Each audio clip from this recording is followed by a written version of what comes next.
Y así comenzamos a desandar la última hora del programa del profe Morales.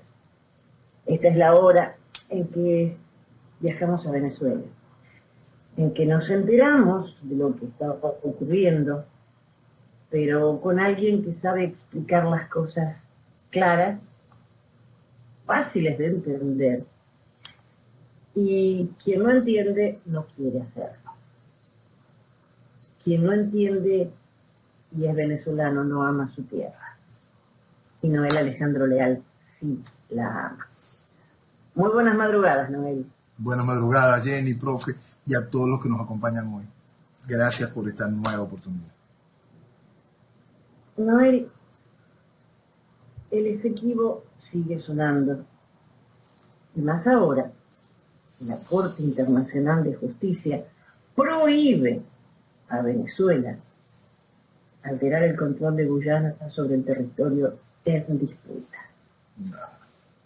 Lo prohíbe así más sencillito. Venezuela pidió la intervención de la Corte Internacional de Justicia. No. Oh. Y vamos a poner entonces eso claro para que se pueda entender. Lo hemos repetido en varias ocasiones y es bueno dejarlo claro hoy con esta nueva participación de la Corte que ha puesto a todo el mundo a discutir sobre esa posición de la Corte. Venezuela tiene su principal base, aparte de toda la base histórica, aparte de toda la realidad de lo que es el territorio de lo que fue la Capitanía General de Venezuela. Aparte de todo eso, Venezuela cuenta con el Acuerdo de Ginebra.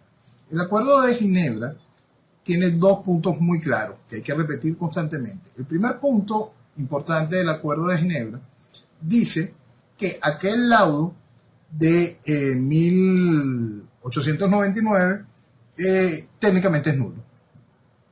La Corte dice aquello está viciado, vamos a buscar un nuevo asunto, perdón, el Acuerdo de Ginebra dice vamos a buscar un nuevo asunto, y se llega a la conclusión que para que pueda haber algún tipo de solución con respecto a este diferendo histórico, es un asunto bilateral entre Venezuela y, en aquel tiempo, que quede muy claro, entre Venezuela y Reino Unido. ¿Por qué Reino Unido? Porque Guyana simplemente de existencia como tal tiene desde 1969. Guyana simplemente no existía, eso era una colonia de Reino Unido. Simplemente eso, una colonia de Reino Unido. Es bien importante, tú sabes que con respecto al acuerdo como tal, habría que ubicar una cantidad de cosas que son bien interesantes y vamos a teorizar un momento sobre ese acuerdo de Ginebra, el por qué. ¿Por qué se hace el acuerdo de Ginebra? Porque el Reino Unido técnicamente se pisa el solo la manguera a lo que va a heredar y somete esa discusión. ¿Por qué? Porque si ellos seguían sosteniendo la mentira del laudo arbitral de 1899, como lo hace Guyana hoy, ¿qué sucedía? El asunto es qué estaba sucediendo en Venezuela.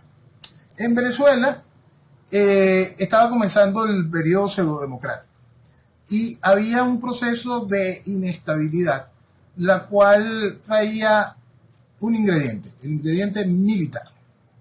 Esto es teoría. Yo quiero colocar, porque de esto, lamentablemente, como tantas cosas en mi país, no se habla, no hay mayor documentación. Pero vamos a pensar con la lógica de los tiempos. El gobierno del general Marcos Pérez Jiménez tenía muy claro de que la recuperación de Esequibo sería un hecho de fuerza. Para él estaba muy claro, el hecho de fuerza equivale solo a mostrar los dientes o hay que morder. El asunto es que él entendía que si había que morder, había que prepararse para eso. Y empezó con una serie de estructuras dentro del mundo militar venezolano y dentro del espacio geográfico adyacente a la zona del territorio de Esequibo para preparar lo que eventualmente serían los movimientos de tropas necesarios para poder tomar control formal de nuestro territorio.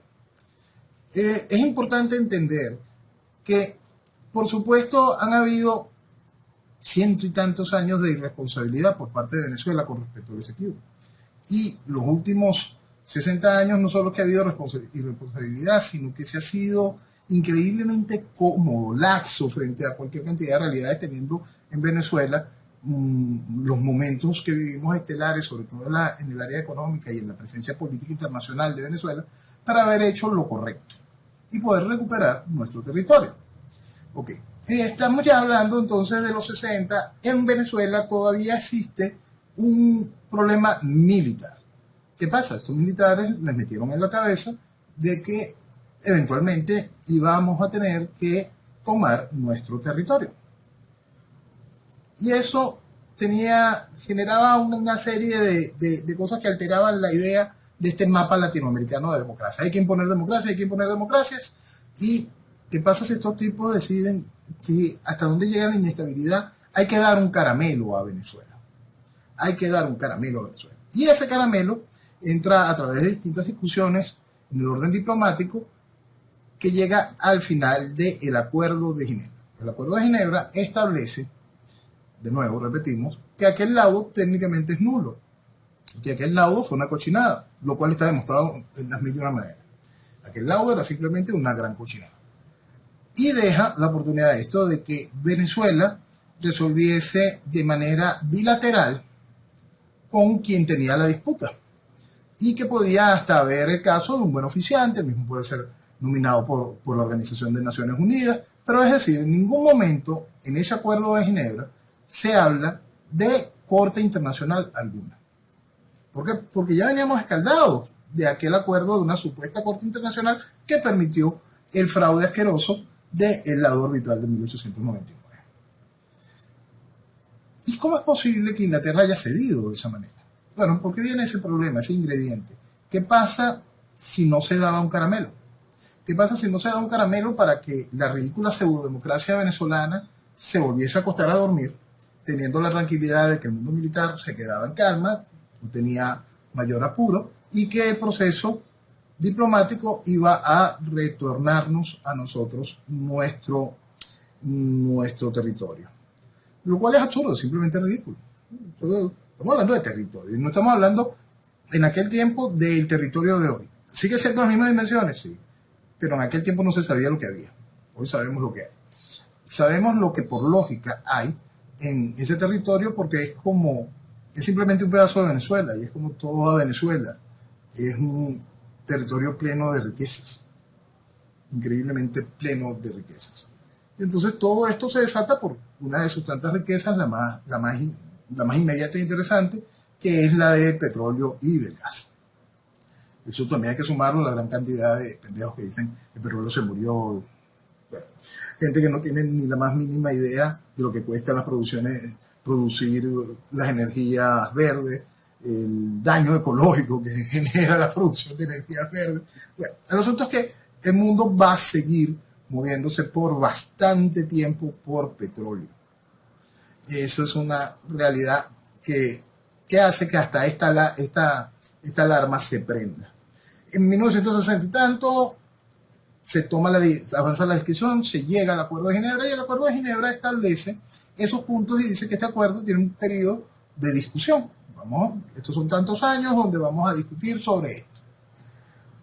El asunto es que mientras eso estaba sucediendo, venía el proceso de darle por parte de Inglaterra a su colonia de Guyana el estatus de independencia. Hay que entender que esas independencias que estaba dando Reino Unido en aquel momento eran bastante amarradas dentro de la parte de lo que significa la Commonwealth, de la parte de que te pones un primer ministro, usted mantiene una relación constante con la corona, y una cantidad de cosas que se han ido, vamos a decir que evolucionando con respecto al trato que tenía Inglaterra con su colonia, y crean a Guyana como país. Guyana sigue teniendo el control administrativo y técnicamente ejerciendo soberanía sobre nuestro territorio, sobre el territorio Esequibo. Este acuerdo logra después una ampliación y se entiende la necesidad de que se mantenga en el congelador la discusión. ¿Por qué? Porque esa es la gran culpa que tienen todos los gobiernos venezolanos, en no haber querido tomar nunca la decisión única, que es, ¿sabes?, mostrar los dientes y decir, devuélveme lo mío. porque así es como funciona el mundo. El resto es mentira. Y vamos, ¿por qué la mentira? En el caso venezolano, como conversábamos la semana pasada, Venezuela no tiene amigos. No tiene amigos, históricamente. Hay un momento donde Venezuela tenía una gran influencia económica global y era interesante su posición política y era este motor de supuestas democracias latinoamericanas, ejemplos maravillosos. Era el momento de haber avanzado dentro del marco de la diplomacia y hubiésemos obtenido buenos resultados. Pero no era la idea que estaba en la cabeza de todos nuestros asquerosos gobiernos del periodo pseudodemocrático. Al llegar el chavismo al poder, Chávez, siguiendo instrucciones de Fidel, lo primero que hace es darle cada vez más tranquilidad, solidez y seguridad a lo que estuviese haciendo Guyana. Tanto así que tanto Chávez como Maduro decían en sus discursos, podemos recordar que Maduro fue el canciller durante 6 años del periodo de Chávez. Es decir, todas las cochinadas que hizo Chávez con respecto a Guyana fueron refrendadas por Maduro. Ellos sostenían que Venezuela jamás iba a ser impedimento frente al hecho de que Guyana quisiera desarrollar las oportunidades económicas del territorio en disputa. Es decir, le estaban diciendo, toma, agarra. Trabajen tranquilo. Ajá. Porque esto es muy importante comprenderlo. Cuando uno dice llegamos a donde no debíamos llegar, es eso, que sea el chavismo el que tenga que representar a Venezuela cuando el chavismo ya había hecho tanto daño con respecto a la Guyana y cuando por parte del chavismo la entrega de la soberanía venezolana en tantos ámbitos y a tantas situaciones distintas ha sido la regla durante estos 25 años. Y es importante recordar, 25 años, un cuarto de siglo. Eso es lo que ha sido el chavismo en el proceso de destrucción de Venezuela. 25 años. Entonces, cuando nosotros tenemos que sumar todas esas realidades, llegamos lamentablemente a eso, a donde no debíamos llegar, y es el chavismo quien tiene que salir en defensa de la soberanía venezolana.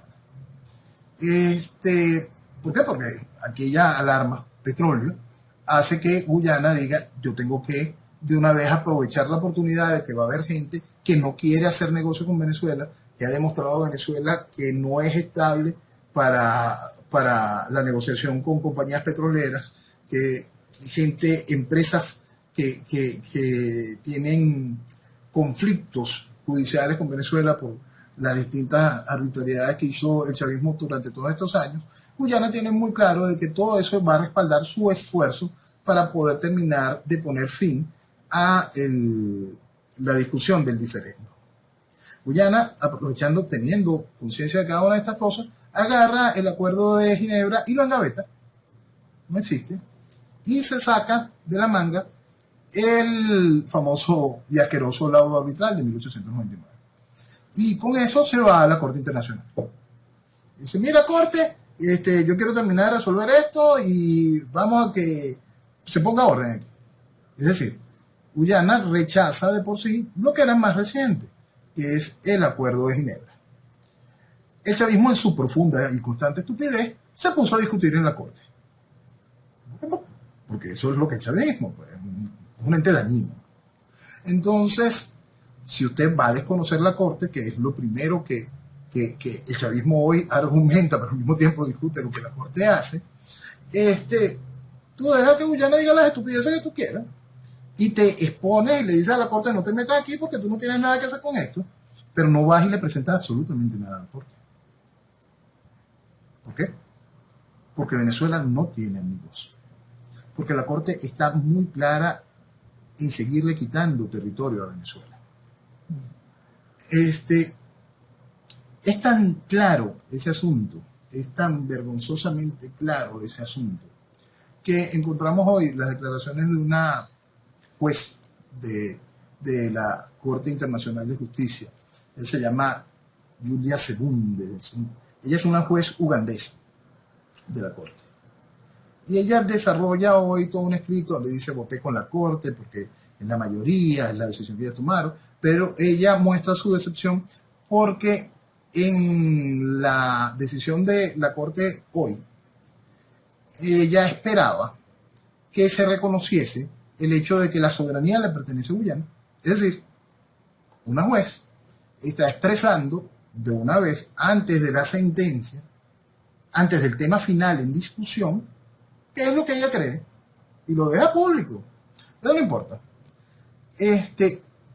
Cuando lo que se estaba decidiendo hoy en la Corte es frente a un petitorio adicional que había colocado Guyana con respecto a al referéndum que piensa hacer el chavismo el domingo.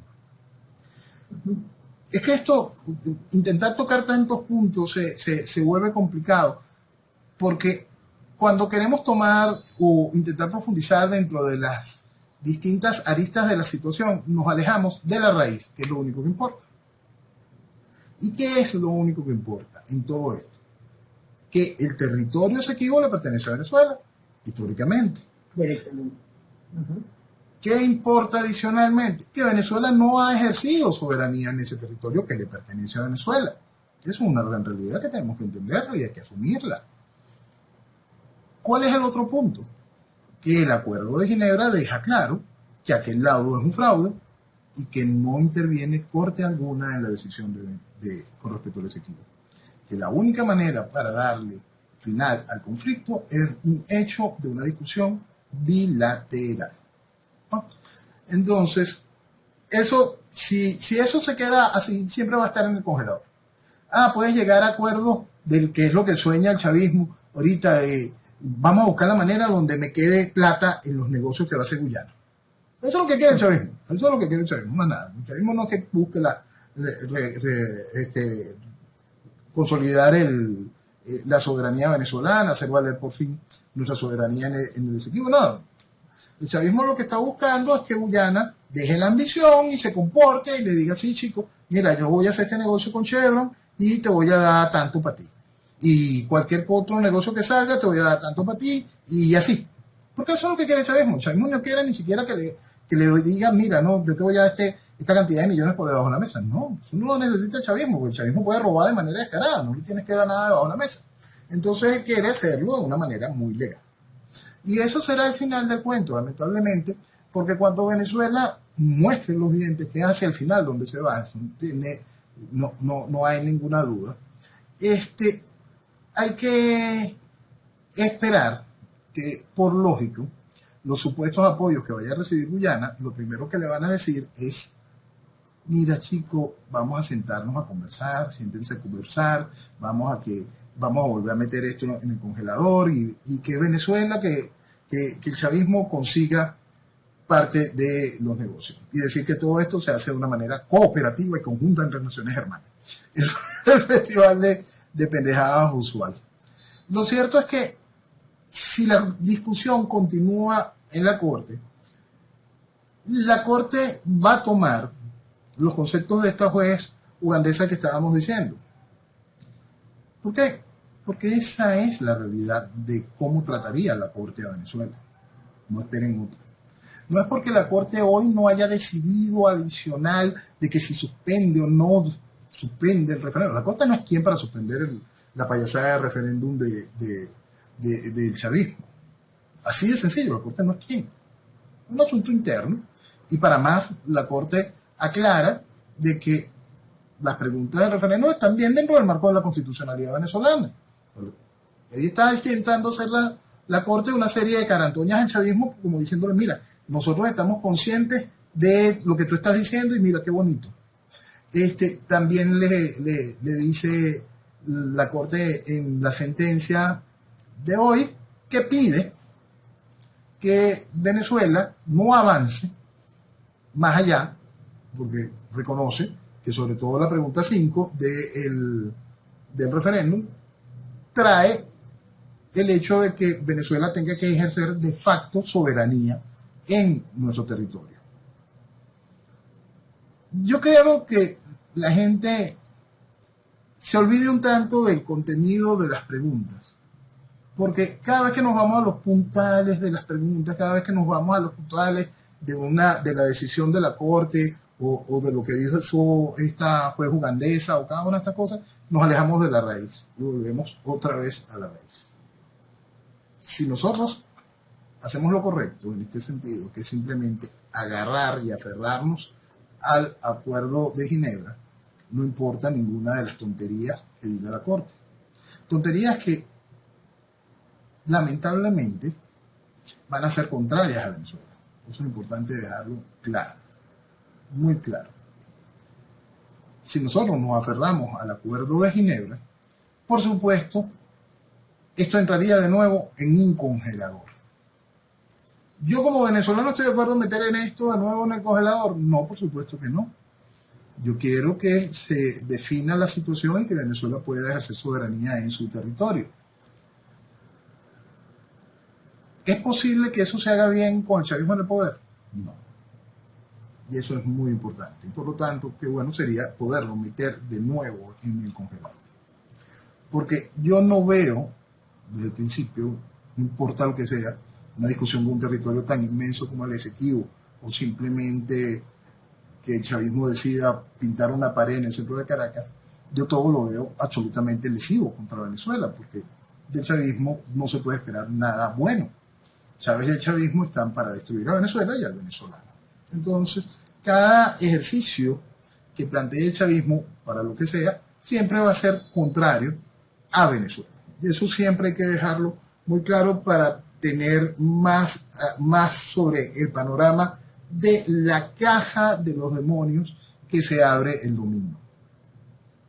Con el referéndum, el cual el chavismo va a decir los números que le dé la gana, en el cual mucha gente va a participar y es lógico que lo hagan, en la cual mucha gente está confundiendo, porque la manipulación existe, que si apoyar al chavismo es ir al referéndum. No, el asunto es que el chavismo está aprovechando, haciendo toda una serie de cochinadas para homologar a Venezuela bajo un sentimiento, bajo el real y necesario sentimiento nacionalista, utilizando puro argumento patriotero y sin fondo y sin asumir responsabilidad alguna. El chavismo. Pero esto va a obligar a que se abra esa caja de demonios, porque el referéndum va a ser aprobado. El referéndum no es vinculante. No se pierdan discusiones absurdas que no tienen nada que ver con la realidad. El asunto es que el referéndum va a mostrar un número interesante. Ese número Venezuela va a reforzarlo, va a tomar el hecho de esa pregunta 5 como un mandato. Y por supuesto se verá la obligación de mostrar los dientes. Ese mostrar los dientes ha hecho soltar alarmas como la que coloca el gobierno de Brasil. ¿Por qué el gobierno de Brasil mete su cuchara en esto? Por lo que siempre hemos hablado. Cuando hablábamos de, frente a las estupideces que decían algunos, una coalición, y uno le decía, Venezuela no tiene amigos, no haga ningún tipo de cosas de estas. Es una estructura donde los países vecinos, no. Ningún país que tenga problemas limítrofes con Venezuela debe accionar en suelo patrio. Todo eso uno lo explicaba, ya que estamos viendo todas las realidades. Con respecto a Brasil, Brasil entiende, pues simplemente cuando usted toma un mapa y ve la zona del Esequibo y ve a Venezuela, entiende que frente a un hecho militar de movilización de tropas, el eje más rápido pasa por suelo brasileño. Por supuesto, Brasil tiene que de una vez saltar. Si usted va a utilizar tropas, nosotros vamos a preparar las nuestras para que usted no lo haga, porque usted no nos está pidiendo permiso para utilizar nuestro territorio para llegar para el otro lado. Nosotros no pensamos dárselo. Todo eso tiene que quedar muy claro y es por lógica que Brasil se haga este tipo de declaraciones.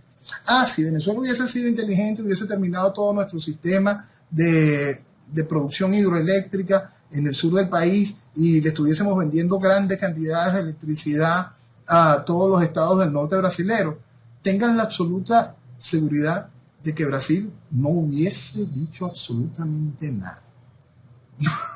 Y se quedan tranquilitos. ¿Por qué? Porque así es como funcionan las verdaderas relaciones entre países. Si Venezuela hubiese hecho lo correcto en la construcción de garantizar alianzas, por supuesto, hoy Guyana no se atrevería a hacer la cantidad de estupideces que está haciendo. Esa ridiculez que hizo el presidente a ir a colocar una bandera frente al Monte Roraima. Ellos están sacando billetes, ellos son los que están buscando el problema, y eso es importante tenerlo claro. ¿Venezuela está buscando un problema? No. Guyana está buscando un problema. Está buscando un problema porque entienden que tienen la oportunidad. Venezuela, cuando tuvo la oportunidad, no hizo nada. Y en Panamá el chavismo ha venido echándole tierra a la cantidad de cosas que Venezuela tenía que dejar claro desde el principio con respecto a la situación del Esequibo. Entonces, esta caja de demonios que se abre el domingo va a traer una serie de acciones y discusiones a nivel internacional, todas y absolutamente todas contrarias a Venezuela. ¿Por qué? Porque el chavismo es algo que tiene que estar estigmatizado, es una cosa terrible. Por supuesto que si esto sube más el tono, se muestran los dientes y aparece de repente Inglaterra diciendo que va a ayudar militarmente a Guyana, ¿qué va a pasar? Hay que prender las alarmas del TIAR. Ahí el TIAR sí tiene lógica y validez, no con la pendejada que decían la partida de payasos que hacen vida política aquí, sino aquí sí el TIAR tiene lógica y validez. Y aquí el chavismo sí va a utilizar a sus comodines del Foro de Sao Paulo y a generar un proceso de incomodidad latinoamericana general frente al hecho de la posición que al final tendría que tomar Estados Unidos. ¿Por qué? Porque en Brasil está Lula, porque en México está López Obrador, porque en Colombia está Petro. No es que ellos vayan a ayudar a Venezuela y vayan a traer tropas o Brasil vaya a permitir que pasen tropas venezolanas. No, simplemente en la discusión internacional van a aprovechar de destruir a los Estados Unidos. Diplomáticamente, quien va a tener más carga en toda la discusión en cuanto se empiezan a mostrar los dientes va a ser Estados Unidos. y en un gobierno manejado por la administración Biden que no ha entendido absolutamente nada, o mejor dicho, ha permitido todas las cochinadas que se están viviendo en Latinoamérica, va a ser bastante negativo. Entonces, es importante entender cada una de estas situaciones, lo contrario que son las realidades a las que se tiene que enfrentar Venezuela, encontrarse en cada una de las trampajaulas en que Venezuela está metida con respecto al referéndum. Si nosotros tomamos qué es la Corte Internacional de Justicia, la Corte Internacional de Justicia es el máximo organismo jurídico dependiente de la ONU. Si nosotros queremos recurrir a un buen oficiante que sea nombrado por la ONU. Es decir, la cantidad de trampajaulas que nosotros tenemos son realmente increíbles. Nosotros como país estamos realmente mal cuando la discusión entra en terceros. Nosotros como realidad tenemos todo, absolutamente todo para exigir el control y el ejercicio de la soberanía en nuestro territorio. Nosotros hemos sido irresponsables durante todos estos años y eso nos va a costar territorio. Tengan la absoluta seguridad que si se pudiese lograr en estos tiempos algún tipo de decisión con respecto a esto, eso nos va a suceder. Pudiésemos recuperar parte de nuestro territorio, pero recuperar todo lo que nos pertenece, no. Y eso es una gran realidad. Venezuela ha perdido y perdido y perdido kilómetros de extensión de manera impresionante, tanto contra Colombia, contra Brasil, y el sueño que tiene todo el CARICOM de que Venezuela pierda la soberanía de Isla de Aves y entonces perder toda nuestra extensión de plataforma continental. Es decir, Venezuela no tiene amigos, y eso es importante entenderlo.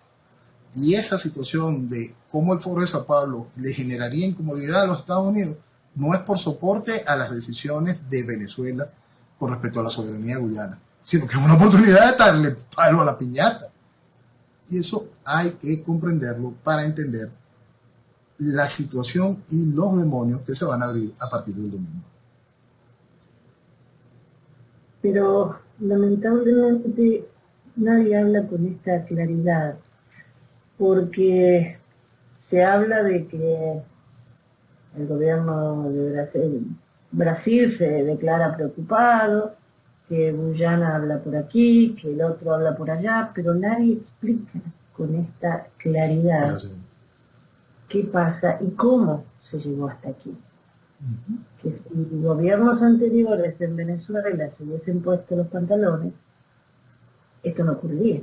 Para nada. Sí, lamentablemente, cuando Venezuela vivió la desgracia de que se pusiese fin a la dictadura del general Marcos Pérez Jiménez, en ese momento es como si le hubiesen cortado a Venezuela el combustible de ese motor, de un motor que por lógica Venezuela tiene, por naturaleza y por historia, un motor que estaba creciendo en ese momento, que estaba colocándose Venezuela en las posiciones tanto económicas a nivel mundial como en el desarrollo de infraestructura, como en los procesos para el desarrollo educativo, hasta para el desarrollo genético, y eso es importante recordarlo, porque toda esta migración selectiva que estimulaba la dictadura del general Marcos Pérez Jiménez, lo que traía también era hasta esa evolución genética del venezolano y una transformación en su pensamiento.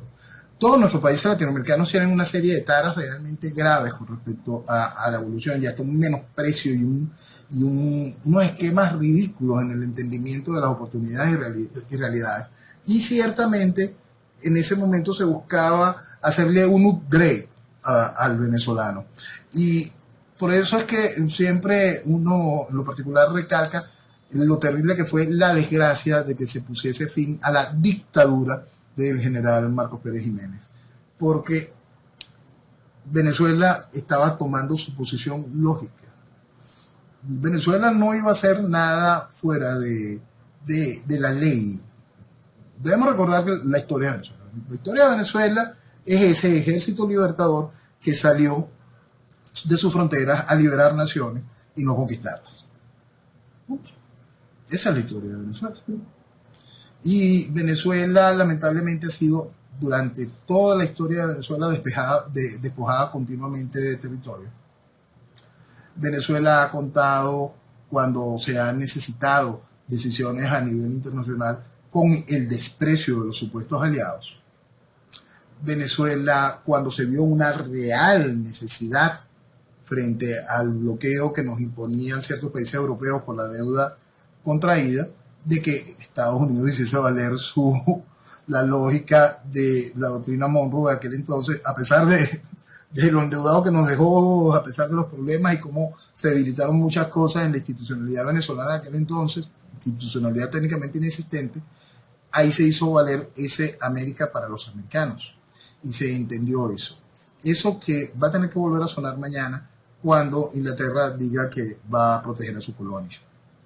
Porque cuando se muestren los dientes, ya sabemos cuál es el destino, ya sabemos qué es lo que sigue, ya sabemos cómo va el libreto, ya sabemos cómo va hasta la parte del teatro.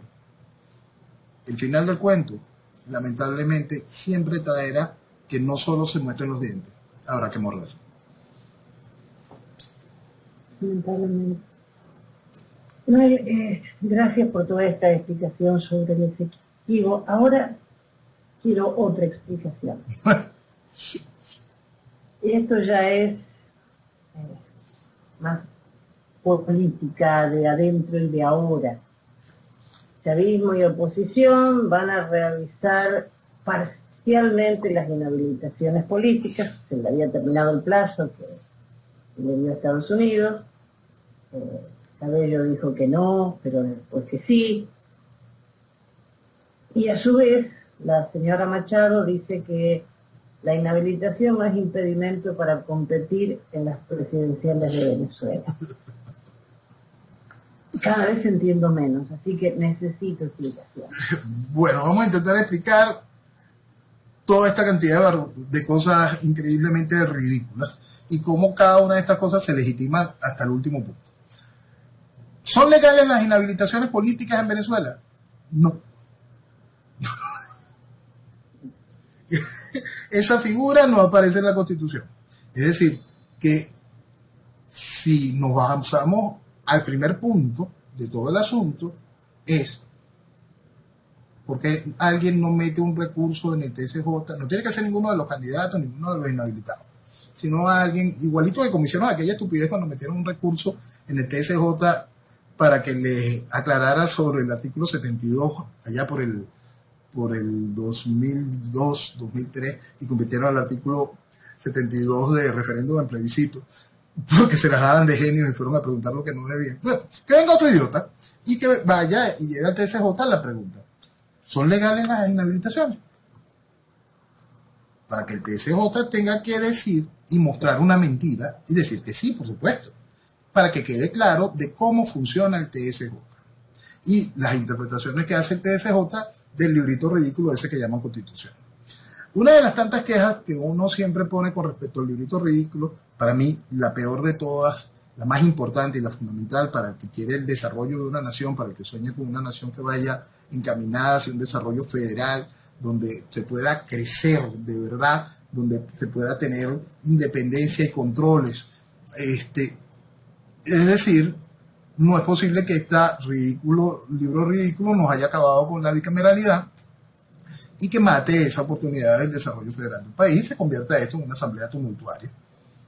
Ya eso bastaría para decir el librito ridículo es dañino. Pero no, esta partida de genios han dicho que esta es la mejor constitución del mundo. Ay, es una constitución democrática, es una cosa bellísima, dice la candidata María Corina. Bueno, esta partida de payasos no entienden absolutamente nada de lo que es la realidad política y el desarrollo de las naciones y por eso dicen todo ese festival de estupidez. Ok.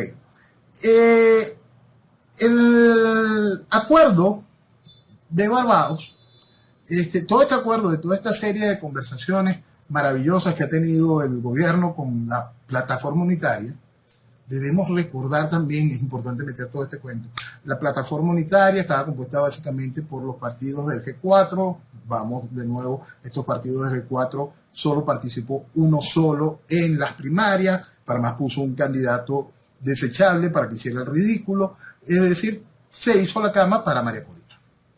Pero la plataforma unitaria, que es la representante de la supuesta oposición venezolana en las negociaciones con el chavismo, dentro de la plataforma unitaria no hay un representante de María Corina. ¿Y eso? Porque esos son los amigos de María Corina, los que ella está recibiendo. Ay, qué bueno, primero justicia, voluntad popular, qué maravilla, los adecos, yo sí los quiero, siempre los he querido. Porque todos ellos son una partida de ratas que han destruido nuestro país todos estos años. No de ahorita, desde el tiempo le debemos hasta la caída de la dictadura del general Marco Pérez Jiménez. ¿Por qué? Porque lo que querían llevar era el país a un proceso socialista y vivir esto. Entonces, bueno, en la plataforma unitaria no hay un representante de María Corina.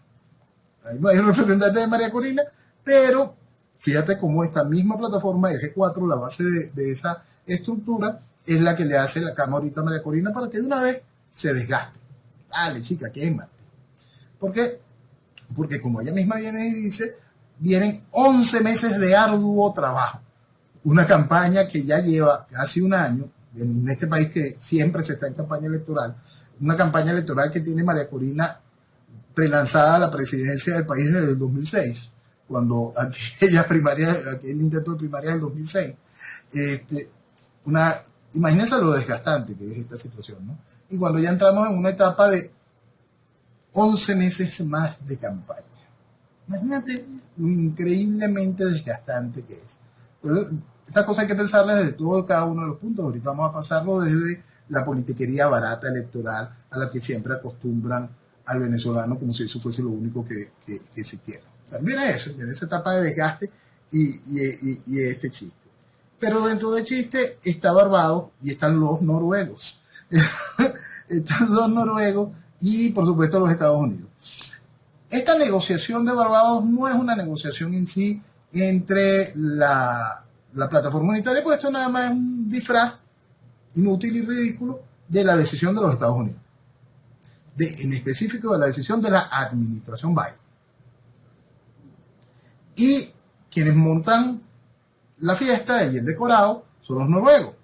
Los mismos noruegos en la cabeza encabezados por Dag Nylander, que fue el que hizo el desastre de los acuerdos de paz de Colombia. Estos que han llevado a esta situación maravillosa donde la FARC se desmovilizó. Y esta cantidad de cosas maravillosas que ha sucedido. Debemos recordar que Dag Nylander, hace menos de 4 o 5 años, fue propuesto por Guterres, secretario general de la ONU, es presidente de la Internacional Socialista. Dan Nylander fue propuesto y aceptado por Venezuela, por el chavismo, como buen oficiante en el asunto de Guyana. Eso también es importante mantenerlo claro y tenerlo en la mesa. Y cuando hablamos de todos los asuntos de la ONU y cómo en todas estas trampajaulas está la ONU y esta cantidad de bondades que son los noruegos manejando este tipo de mesa de negociación. Bueno, el asunto es que llegamos por fin de nuevo al acuerdo de Barbados. No es el primer acuerdo que firmaba la plataforma unitaria con el chavismo. En este acuerdo, de acuerdo a las presiones que puso los Estados Unidos para poder levantar sanciones a Venezuela, el chavismo tenía que estudiar cómo comenzar un proceso para el levantamiento de inhabilitaciones de acuerdo a la ley. Volvemos. Que no son legales. Exacto. Que alguien le pregunte al tribunal si son legales las inhabilitaciones. Es que todo esto es un chiste tan barato, es increíble. Entonces, hoy los noruegos sacan un documento maravilloso en el marco de que se le estaba acabando el deadline que le había puesto la administración Biden al chavismo para que se haga el estudio de las inhabilitaciones, y esperaron hasta el último día para que el chavismo dijera sí, vamos a estudiar esto. Llegamos al acuerdo de que cualquier decisión sea dentro del marco de la ley de Venezuela y decisiones que tienen que ser tomadas por el Tribunal Supremo de Justicia. Debemos recordar que hasta hace nada el presidente del Tribunal Supremo de Justicia es Michael Moreno, aquel que tiene un cartelito como el de Maduro, creo que piden por él $10 millones. Pero también es el mismo Michael Moreno que era lo que ofrecía el Guiado y Leopoldo como la solución de la transición en aquel vergonzoso y trágico día del 30 de abril y todas las estupideces que hicieron en la autopista a nivel de Altamira, diciendo que habían tomado la Carlota. Es que todo es tan asqueroso, todo es tan barato, es imposible que uno no le revuelva el estómago tanto daño que han hecho esta partida de malnacidos a mi país. Y todos aplaudían esa gracia. La otra fue a tomarse una foto con Guaidó ahí en un tanque. Cosa tan ridícula. Bueno, porque pues no hay seriedad, no hay un mínimo de seriedad, no hay un mínimo de seriedad por parte de esta gente. El asunto es que dentro de ese acuerdo, eso que están hoy celebrando, se deja claro de que Gerardo Ley, en nombre de la plataforma unitaria, firma algo que simplemente viene a legitimar más al chavismo. Y legitimar al chavismo en pleno, no solo a Maduro. Porque cuando hablamos de lo que es el proceso revolucionario y el control totalitario que ejerce el chavismo en el país, pensar que el chavismo no controla de manera directa todos y cada uno de los poderes legales, estructurales, institucionales del país, es de gente realmente pendeja. Entonces, por supuesto que el chavismo controla el Tribunal Supremo de Justicia, por supuesto que el chavismo controla la Asamblea Nacional, por supuesto que el chavismo controla hasta en mi Venezuela. Entonces, no importa lo que sucede, el chavismo hace absolutamente lo que le da la gana. ¿Por qué? Y parece mentira que esto haya que recordarlo y explicarlo. ¿Por qué hace lo que le da la gana? Porque usted está en tiranía. Entiéndalo. Usted está en tiranía y el tirano, la tiranía, ejerce y hace lo que le da la gana. La tiranía decidió, van a votar en el referéndum jóvenes de 12 a 18 años y los encierra dentro de un colegio y la gente está desesperada, que su hijo está encerrado y lo tienen votando ahí frente a unas maquinitas y no saben qué está sucediendo y no importa. ¿Por qué? Porque la tiranía ejerce y hace lo que le da la gana. Porque la tiranía monta este referéndum y dice cualquier cantidad de cosas y le traslada a la gente lo que es la responsabilidad como Estado en la defensa de la soberanía y busca intentar hacer cualquier cantidad de cochinadas que ninguna son legales, ninguna se necesitan, todo es simplemente un manejo político de la situación. ¿Por qué lo hace? Porque esté usted en tiranía y la tiranía hace lo que le da la gana. Usted no puede venir como representante de la supuesta oposición venezolana a decir, mira Maduro, no hagas el referéndum. No se puede ser tan ridículo. Usted está en tiranía y la tiranía va a seguir haciendo lo que le da la gana. Usted quiere que la tiranía no haga lo que le da la gana, se extrae a la tiranía. Y entonces, se extrae a la tiranía. No es que se extrae a Maduro es el problema, partidas marginales mentales. Solamente. Si no se entiende que el control es total. Por eso es que cuando mi país tuvo un poquito de lucidez y agarró aquel abril del 2002, Carmona dijo, se cierra la Asamblea Nacional y la gente saltó a aplaudir. ¿Por qué saltó a aplaudir la gente? Porque en esa Asamblea Nacional eran diputados Nicolás Maduro, Silvia Flores, Julio Borges, Ramos Alú. Porquería. Gente increíblemente dañina para el país. Se cierra el Tribunal Supremo de Justicia. Claro, si era Iván Rincón Urdaneta, que la distancia de él con Michael Moreno es que Iván Rincón no había matado a nadie, Michael Moreno sí, pero en realidad son la misma porquería.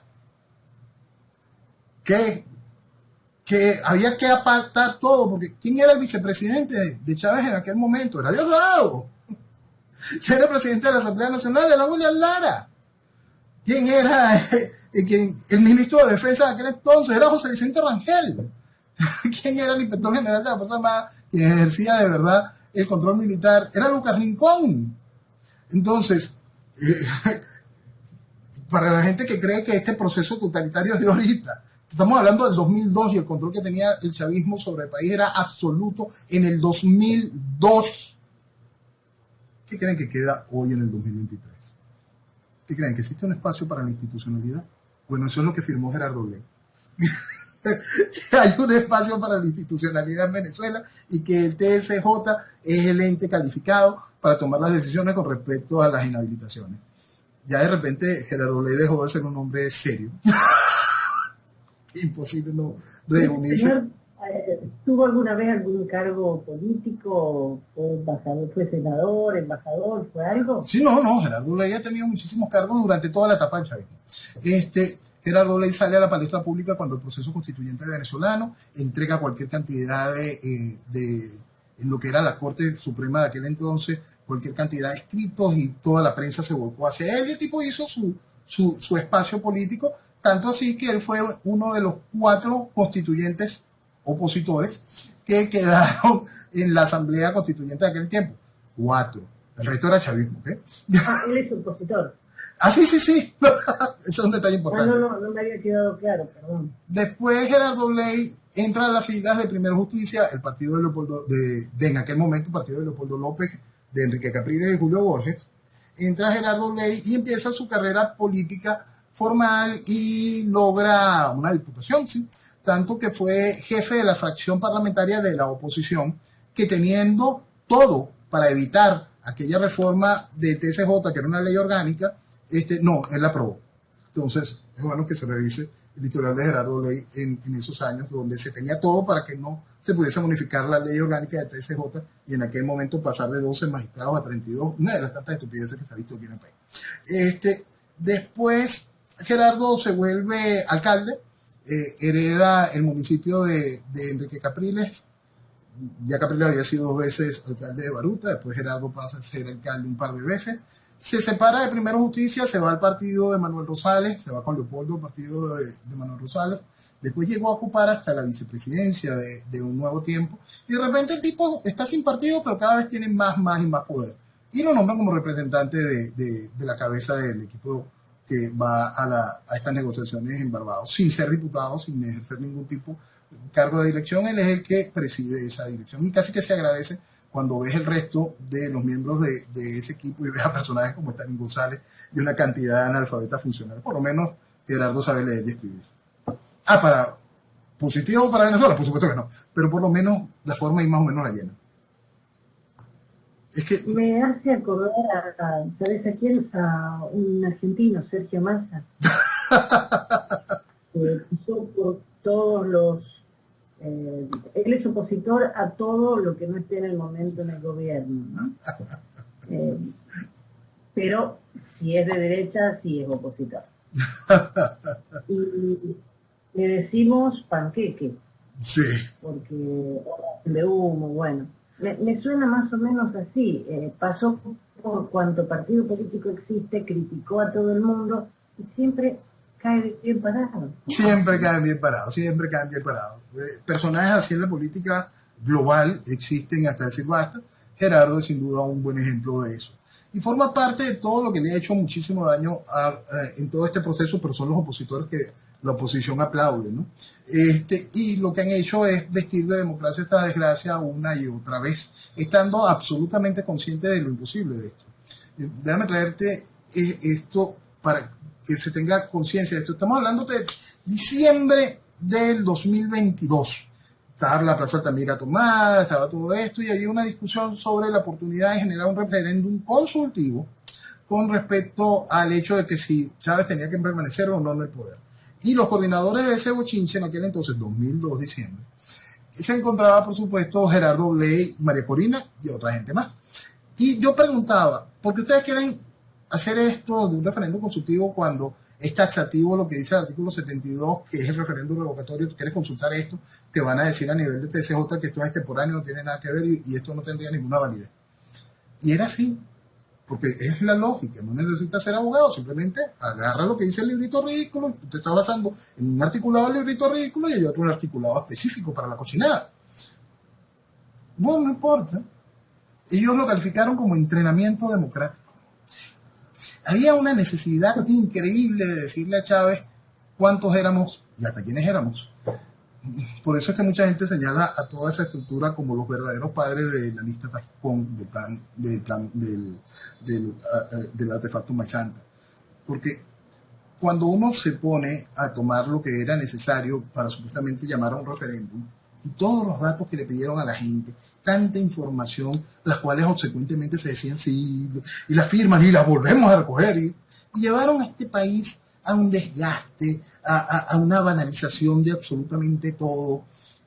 Le han hecho tanto daño a Venezuela a esta gente. Es impresionante, por eso es que uno les cuesta distinguir eso que tú decías. Es que es opositor. Por eso, porque simplemente todos han funcionado, todos, gobierno y esa supuesta oposición, han funcionado para la destrucción de Venezuela, porque Venezuela esté así de manera democrática y voto a voto. Por eso estamos a punto de abrir una caja de demonios frente a un sistema electoral que van a ir a validar de una vez.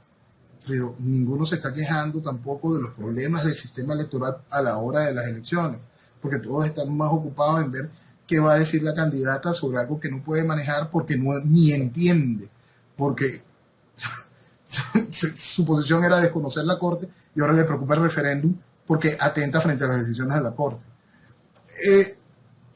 El problema que vive el país es realmente grave. ¿Perdona? Que muy coherente, por supuesto. Por eso, simplemente es María Corina siendo María Corina. Y es eso, es mis incoherencias siendo la suya. El asunto es realmente triste y es realmente preocupante frente a lo que estamos viviendo. Porque lo importante, lo profundo, las realidades, el entendimiento de que se está en tiranía, de que la tiranía tiene que ser extraída, el entendimiento del verdadero y correcto ejercicio de nuestra soberanía y el entendimiento de las realidades políticas y geopolíticas están muy lejos de todo lo que al país le viven diciendo. El país lo que le viven diciendo son mamarrachadas, estupideces, necedades y diatriba politiquera que no tiene ningún sentido ni nada que ver con la realidad y los peligros que estamos viviendo. Ya me quedan 3 minutitos nada más, pero esta señora dice que la inhabilitación no es impedimento. Ella dice, la irrita pretensión de bloquear la gente la resolvió el 22 de octubre. Le dijeron al régimen de Maduro lo que piensa el pueblo de Venezuela sobre esa fulana inhabilitación. Y a mí lo único que me importa es lo que piensa la gente. Ok, vamos a poner ese punto, lo que piensa la gente. Lo que piensa la gente. 7 millones de venezolanos fueron a llenarle un bote de papelitos a un proceso donde María Corina levantaba la principal bandera. Eso fue el julio del 2017, 18, no me acuerdo, tantas burlas que le han hecho al país, creo que el 2017. Y fueron a firmarle un bote de papelitos. Estamos hablando de 7 millones y pico de venezolanos, más o menos los mismos que habían participado en la elección del 2015 y llevaron a esa Asamblea Nacional. Y lo que piensan los venezolanos en aquel momento fue respetado. Se respetó de alguna manera. Ella levantó la bandera de defensa de lo que el mandato y ese festival de pendejadas. Es que esa es la realidad. Burla, burla, burla y burla. O sea, ella quiere hacer una fuerza ciudadana capaz de derrotar a Maduro. Perfecto, muy bien. Si no le levantan la inhabilitación, lo que piense la gente y las ganas de ella de seguir legitimando a Maduro Yo creo que es muy importante hacer, yo nunca entro en esta diatriba de lo que diga María Corina o que pienso preguntarle a María Corina. Pero la gente debería de preguntarle, María Corina, ¿Rosales ganó o perdió? María Corina, ¿Capriles ganó contra Chávez o perdió contra Chávez? María Corina, ¿Maduro le ganó a Capriles o Capriles le ganó a Maduro? Pues esas son realidades electorales, frente al mismo CNE que va a enfrentar mañana, frente al mismo sistema electoral, y frente a los increíbles movimientos populares que acompañaron a cada uno de esos payasos. Son cosas importantes a mantener y dejar claro para terminar de matar esta mentira electoral. Noel, se nos fue el tiempo. Te convocamos para la próxima semana para seguir hablando, para seguir abriendo un poquito nuestra mente para que nos expliques lo que no vemos muchas veces. Te agradezco muchísimo esta hora que nos das cada semana y Dios mediante, el próximo domingo a las 5 seguimos charlando. Amén. Si Dios quiere, nos encontramos aquí el domingo que viene. Señores, muy buenos días y que viva Venezuela. Viva Venezuela. Y los dejamos por una semanita, el próximo sábado a la medianoche, otra cita para reencontrarnos con el profe Morales. Que tengan una semana maravillosa. Muchas gracias.